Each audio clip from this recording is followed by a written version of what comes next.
What's good? It's your boy DopeSomething. Welcome back to the channel. So I wanted to kind of redo a video that I haven't done in a while, which was kind of like a tutorial slash breakdown of a character. Now, we're going to be talking about Cloak and Dagger specifically this match. Yes, there's a whole lot of other strategies, so on and so forth, but we're going to specifically talk about Cloak and Dagger. And I'm going to try to wrap this up as fast as possible and keep this video as short as possible. Now, let's first touch on her abilities. Now, I'm going to say her L2 because I play on PlayStation. It's my left trigger. For you, it might be different. You play on keyboard, have no idea what it is, so on and so forth. But the ability to the left hand of your screen, as you can see, is my first ability from my left side. In Cloak form, which is the form you see currently, it turns you invisible, gives you a speed buff, as well as makes you intargetable. It also will increase the speed of your allies. It lasts for like half a second to a second. You know, see, a temp speed boost, whatever.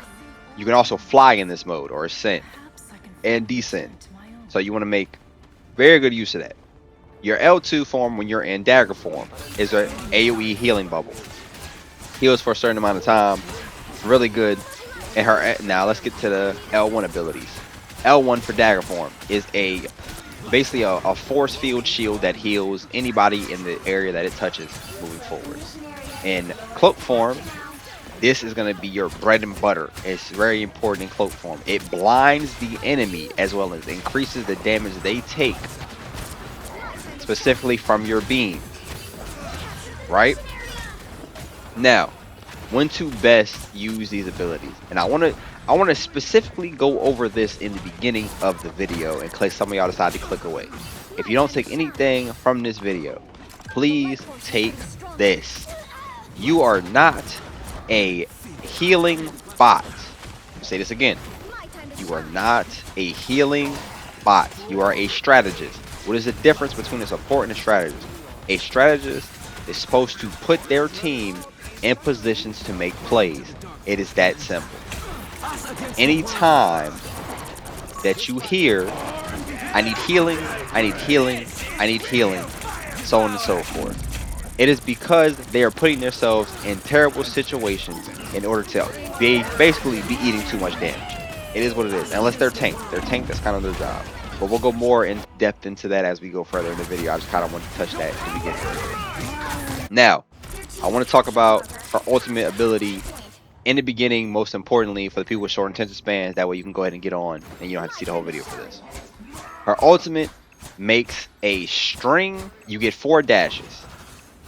Each dash supplies a trail with a healing effect and a damage tick effect. Now, you can stack these trails on top of each other to increase the healing that you're taking and doing by a substantial amount to basically make you unkillable. Unless something one-shots you, aka Scarlet, Iron Man ult. If he hits you dead center with it, probably can kill you. Anybody with a substantial one-shot ability.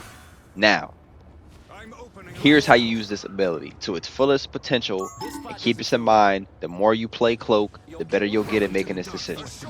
You want to use her ult specifically to counter other ults, or you want to use her ult in order to put your team in a position to push and or defend.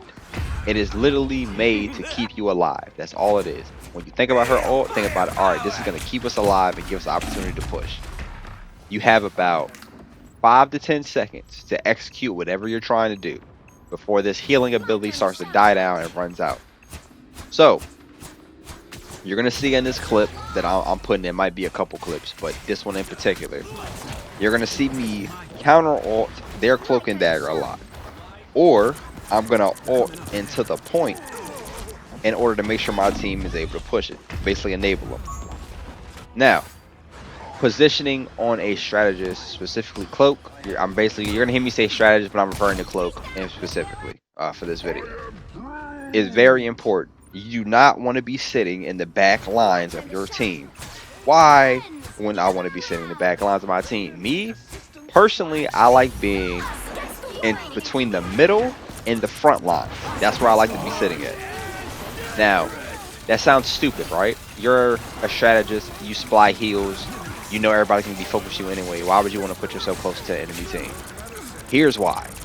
Because if you're sitting in a back line, and if you played this game, you already know where this is going. If you're sitting in the back line, you are going to have a massive target on your head. Now, if you see an enemy Spider-Man or a Psylocke or any type of dive DPS, and they see you sitting in the back line, I guarantee you they're going to run all the way around the map just to kill you. And because you're sitting in the back line, no one's going to be able to help you. By the time they dive on you and start dealing damage, you're probably going to be dead.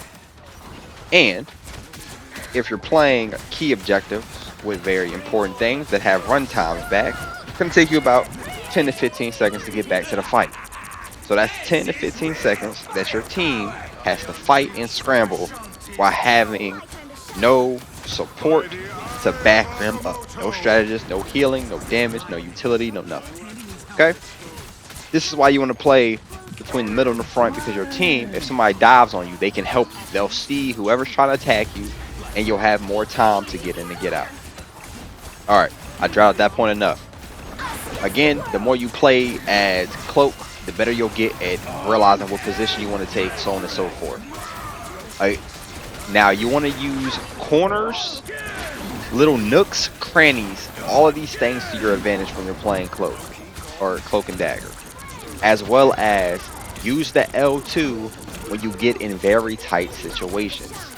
When I say that, I mean, say you're diving on a team, right? You're with your team and you get out of position or whatever the case, and they're about to kill you. You want to immediately hit your, whatever your fly ability is, the L2 for me. You want to hit your L2, go straight up into the air, because you're completely invisible. All they see is like the little mist ring around you. But this puts you above your enemy team, and your probability of surviving is a whole lot higher. As well as use it to get to ledges, balconies, whatever the case may be when you're in danger that whoever's chasing you may not be able to get to. Okay? So positioning. Make sure your positioning is on point. Again, hopefully your decision making gets a whole lot better as you play the character more, you start to understand her more, you start to get more fluent. Now, another very important tip that I can give you is playing Cloak and Dagger is utilize both of her forms. There's a reason that she has two. She is not your standard, yeah, I'm just going to sit here and I'm going to heal, this, that, and the other, and I'm going to quickly shill and I'm going to do damage to this DPS real quick. It's not how that works. She is a in and out type of character, which means she's situational that changes by the minute.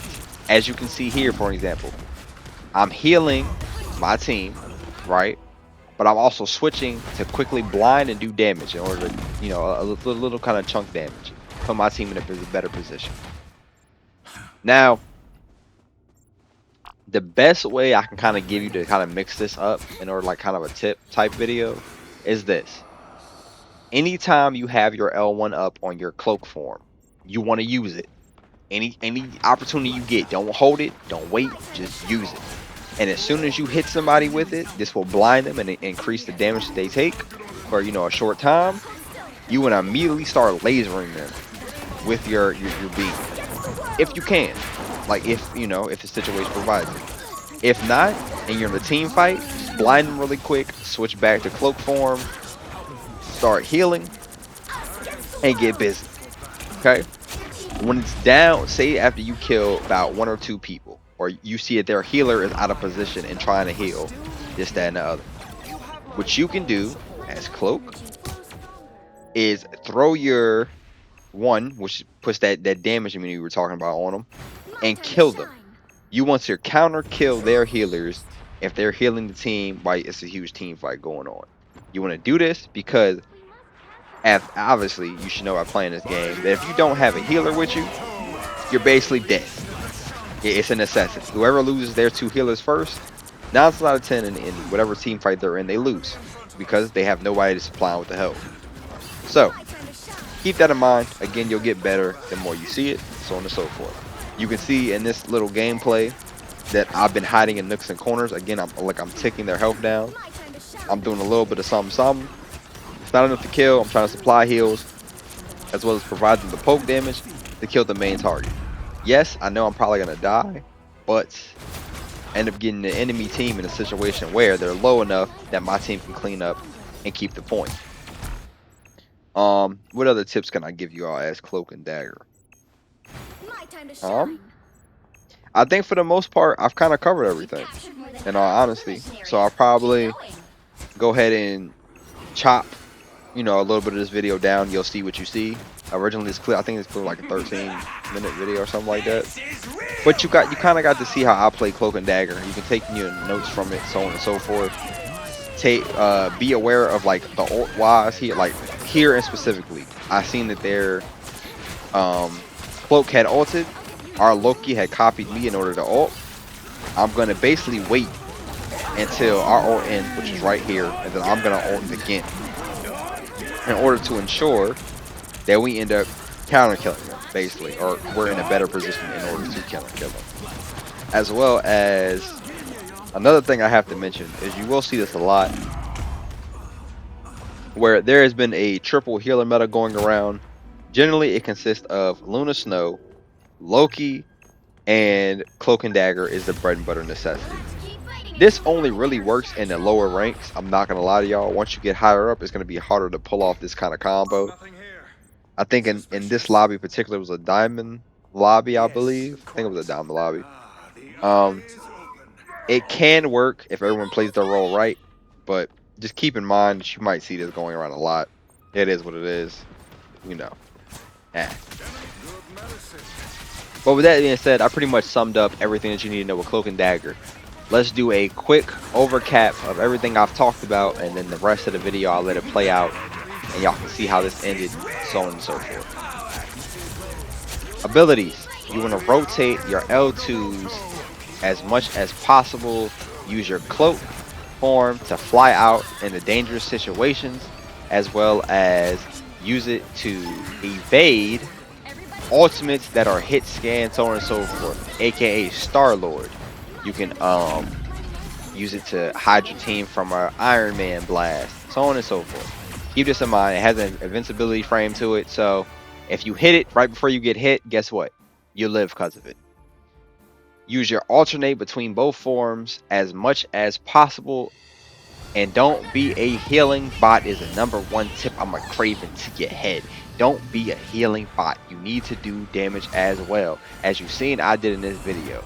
And be okay with letting your team die. I'll say this again.